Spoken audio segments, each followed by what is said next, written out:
선한 행실은 자기의 만족이나 자기의 의를 드러내는 것이 아닙니다. 선한 행실은, 성경이 말하는 선한 행실은 하나님의 말씀을 따라서 진리를 따라서 살아가는 것입니다. 그럼 이 선한 행실에 대해서 적용적인 측면을 본다면 말씀을 듣고 나서 그냥 잊지 않고 그 말씀대로 실천한다. 근데 그 선행이 하나님의 이끄시는 것이기 때문에 우리의 마음이 아니라 하나님께서 우리의 마음을 주장하셔서, 성령님께서 우리의 마음을 주장하셔서 그렇게 이끌어 가시는 거예요.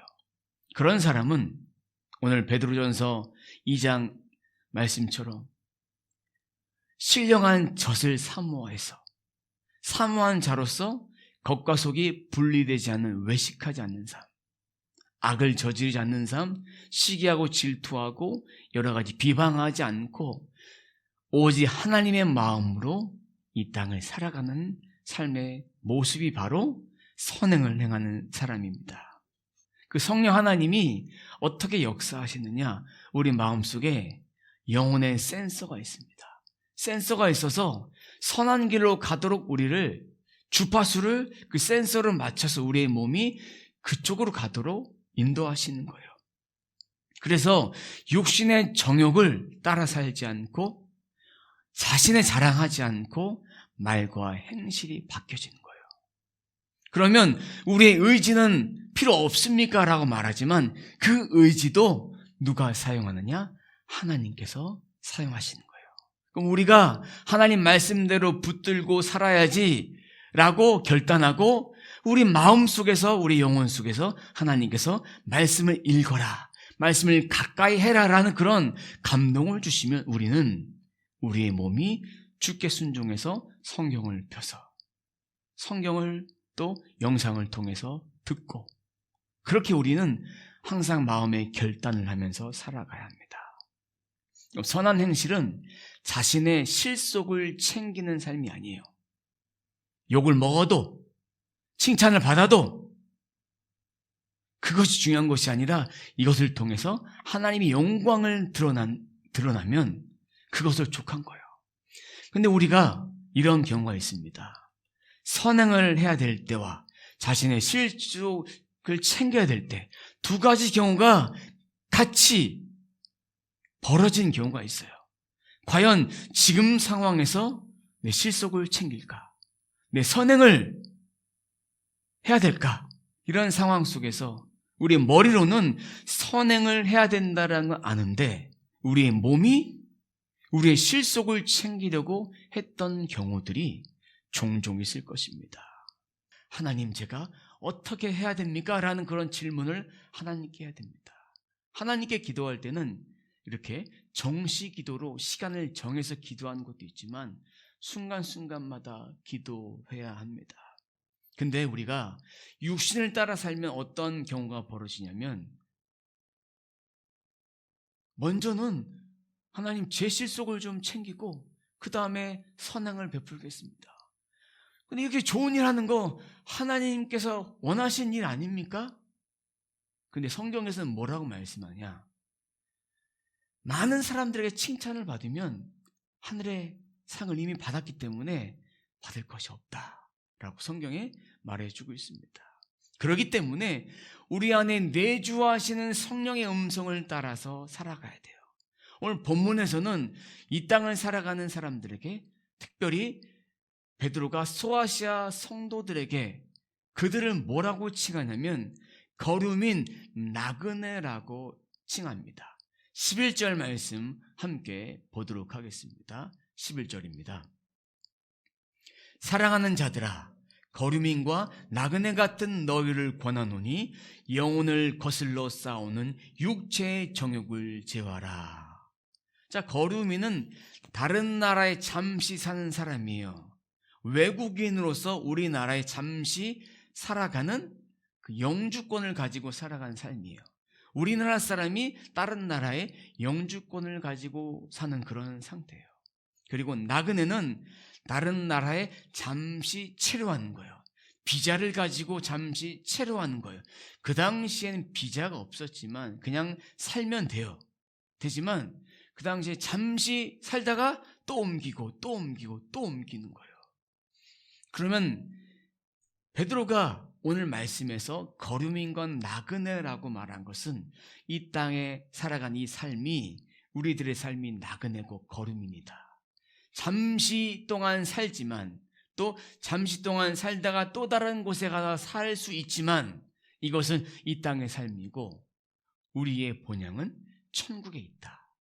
천국에. 그러면 세상을 등지고 살아갈 수 없어요. 세상 속에 살지만 우리의 정체성은 하나님의 자녀다. 이것을 말씀하고 있는 것입니다. 고난과 핍박이 와도 앞으로 다가와도 잘 견뎌내라. 우리가 지금까지 살아오면서 믿음의 시험도 많이 받았어요. 연단도 많이 받았고 하지만 앞으로도 그 믿음의 시험과 연단은 있다. 그러니 용기를 가져라. 1절 말씀에 보면 영혼을 거슬러 싸우는 육체의 정욕을 제어해야 된다라고 말씀해 주고 있습니다. 이 말씀을 보면 영혼을 거슬러 싸우는 육체의 정욕. 우리의 영혼요, 구원받았기 때문에 하나님을 늘 갈망합니다. 하나님 안에 있습니다. 근데 우리의 혼은 인간의 본능을 따라서 육신의 일을 선택하게 되어 있습니다. 근데 이 영이, 성령이 우리의 혼과 또 육을 지배할 수 있도록 우리가 내어드려야 돼요. 그래서 우리의 영혼이 육신의 정욕을 제어할 수 있도록, 그러니까 여기서 정욕이란 것은 인간이 가지고 있는 욕망이에요. 그러니까 혼의 상태로 가지고 있는 욕망, 내가 바라는 것. 그러니까 육체 욕망이란 하나님을 떠나서 육신으로서 만족을 얻으려고 하는 거예요. 우리가 하나님 안에 모든 만족함을 누릴 수 있습니다라는 그런 고백을 하지만 지난 한 주간의 삶을 돌이켜보면 우리의 육신의 정욕을 따라 살았던 것이 있습니다. 하나님 감사합니다라고 고백했지만 그 안에 우리들의 고민도 있었고 우리의 수없이 많은 여러 가지 실패들이 있었습니다. 그 속에서 이것을 제어할 수 있는 방법은 하나님의 영을 따라서, 성령을 따라서 살아가는 방법밖에 없다.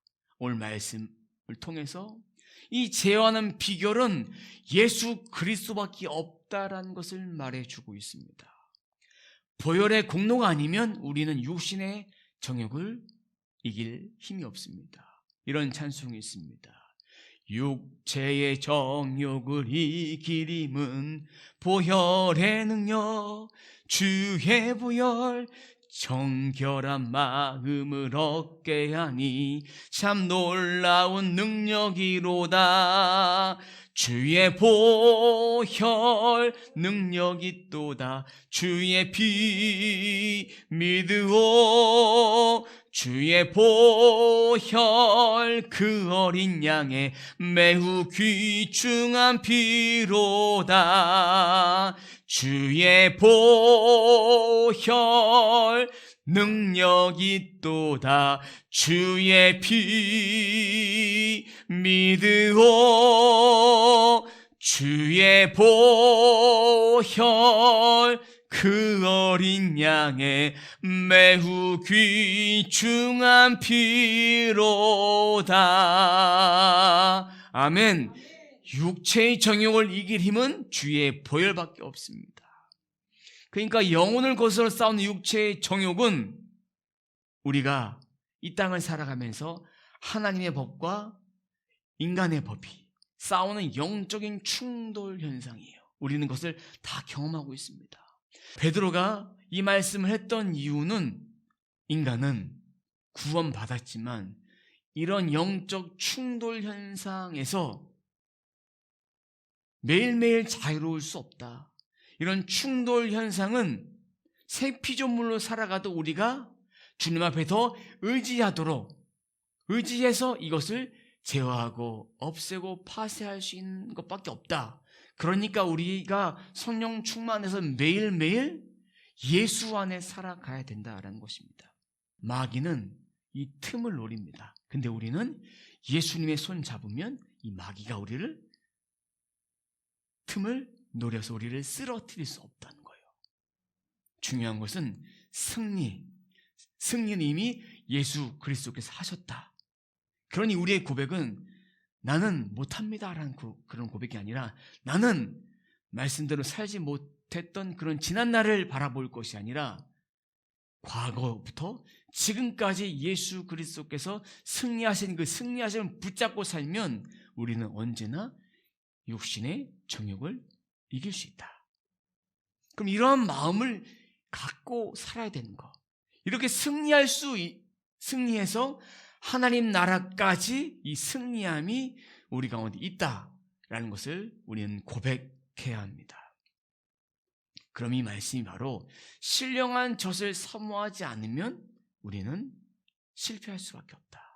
신령한 젖은 우리의 생명 양식이다. 그러니 하나님 말씀을 우리는 매일매일 먹어야 됩니다.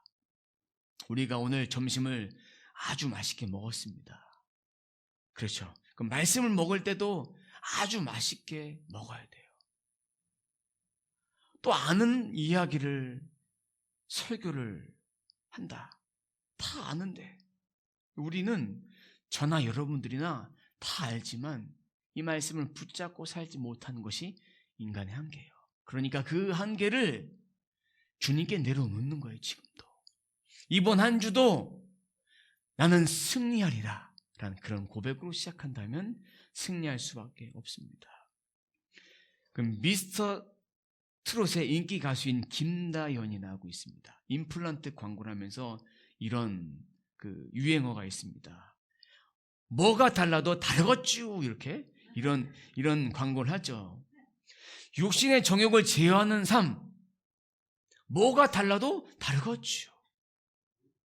어떻게 다를까요? 평안함이 있습니다. 제가 이거 하려고 연습을 많이 했어요. 뭐가 달라도 다르겠죠 이렇게. 그러면 자, 어떻게 다를 것인가?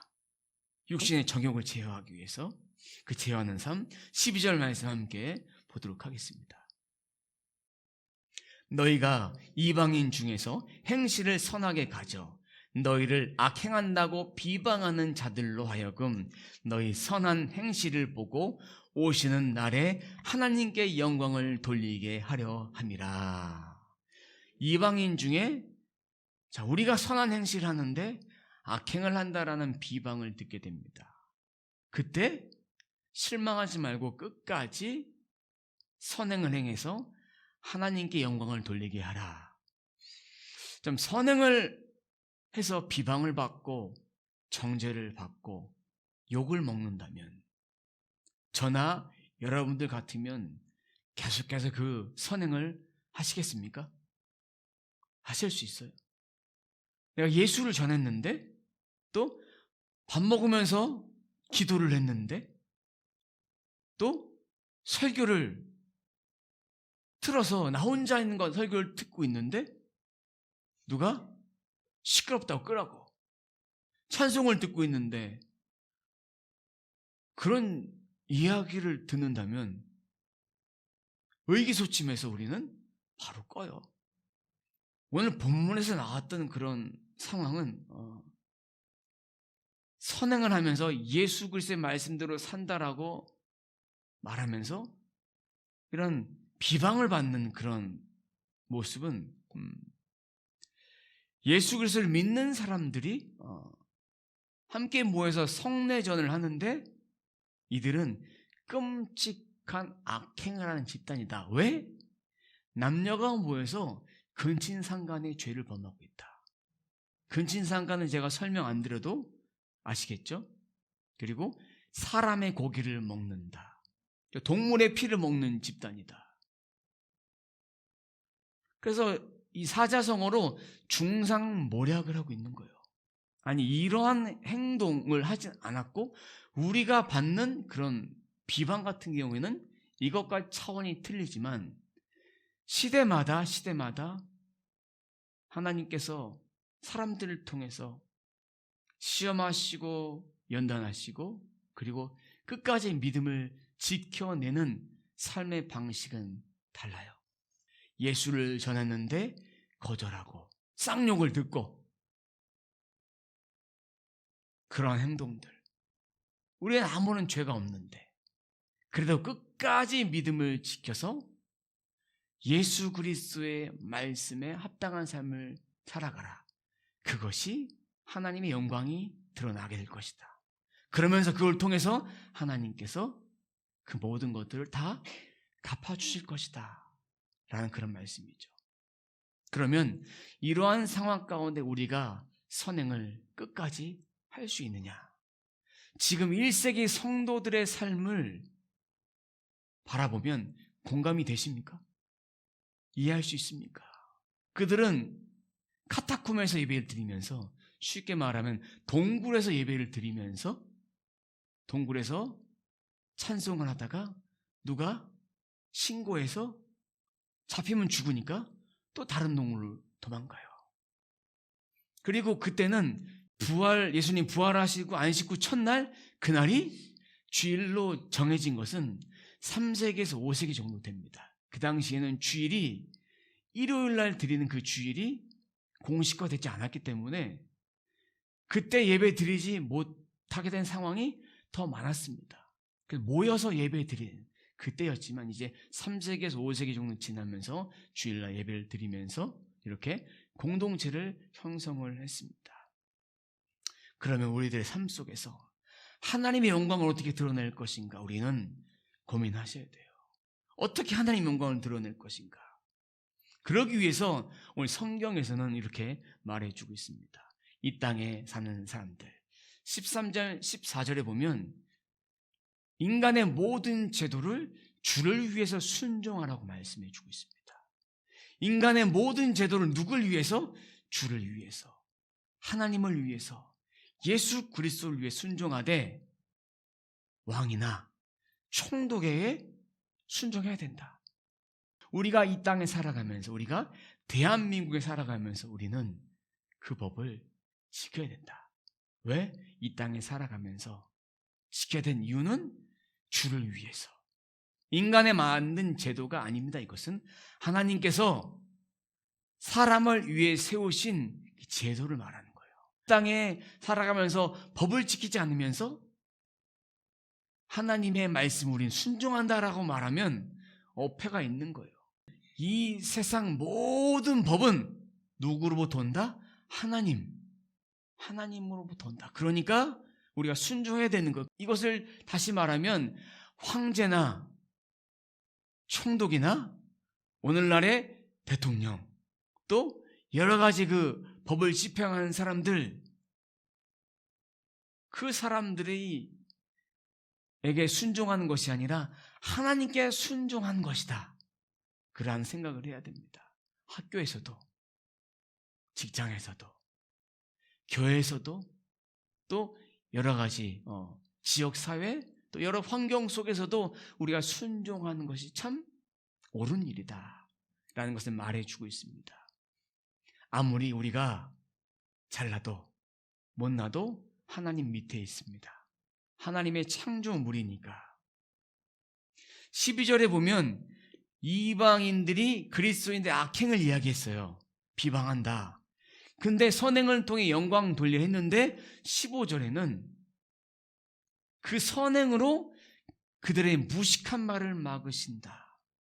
선행을 하면 하나님께서 마지막 때에 그들의 모습을 통해서 하나님께서 심판하실 때 너희들이 행했던 그것은 다 그릇된 일이다. 그리고 내가 허락된 일들을 너희를 통해 드러나게 했고 많은 백성들은 그 일을 했다. 너희들은 행하지 않았다. 라는 것들을 선악간에 심판하신다는 얘기예요. 예수를 믿는다는 이유로 비방을 받을 때 우리는 대항하지 마십시오. 이 대항이 그들에게는 전달되지 않습니다. 어떠한 말을 해도 그들의 생각이 변하지 않아요. 말의 실수로 또 비방받을 수 있어요.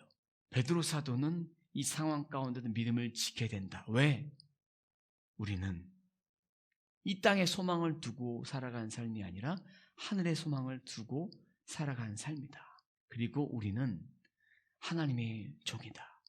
종으로서 그 역할들을 감당해야 된다. 베드로는 듣던지 아니 듣던지 전한 거예요. 듣는 자가 믿음의 그릇이 되면 들을 수 있고, 그리고 하나님은 우리들에게 항상 좋은 것을 주시기 때문에 우리가 하나님을 위해 손해본 것이 있다면 갚아주시는 분이시다. 우리의 생각대로 갚아주신 것이 아니라 하나님의 마음을, 또 하나님이 주신 축복을 통해서 갚아주시기 때문에 우리는 하나님의 뜻에 순종하는 것이 마땅한 것입니다. 말씀에 순종하는 것이 하나님의 종입니다. 우리는 하나님의 종으로서 이 땅의 삶이 참 행복합니다. 왜요? 이 안에 그리스도의 신령한 젖이 있기 때문에, 성령 하나님이 있기 때문에 사람의 말에 흔들리지 않습니다. 1세기 그리스도인들도 흔들리지 않았습니다. 목에 칼이 들어도, 나를 죽이려고 해도 끝까지 믿음을 지키며 살아냈습니다. 성경이 말하는 선행, 뭘까요?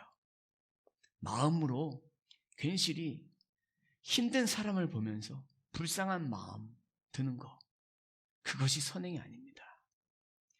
좋은 일을 내가 해서 사람에게 인정받고 자신의 의를 드러내는 것, 선행이 아닙니다. 그 선행의 원천은 하나님께로부터 온 거예요. 우리들의 선행의 원천이 바로 하나님께로부터 오는 거예요. 그것을 잘 기억하십시오. 그래서 이번 한 주의 삶이 모든 일에 있어서 말을 좀 아끼고 주를 위해 순종해서 하나님의 종으로서 우리 모두의 삶이 나는 하나님의 종이다 라는 그런 고백들을 이 삶 가운데 해서 어떠한 상황이 온다 할지라도 믿음을 지키겠습니다. 믿음을 지키겠습니다. 타협의 현장 가운데도 나는 믿음을 지키겠습니다라는 그런 고백을 하는 저와 여러분들의 삶이 되시길 주님의 이름으로 축원합니다.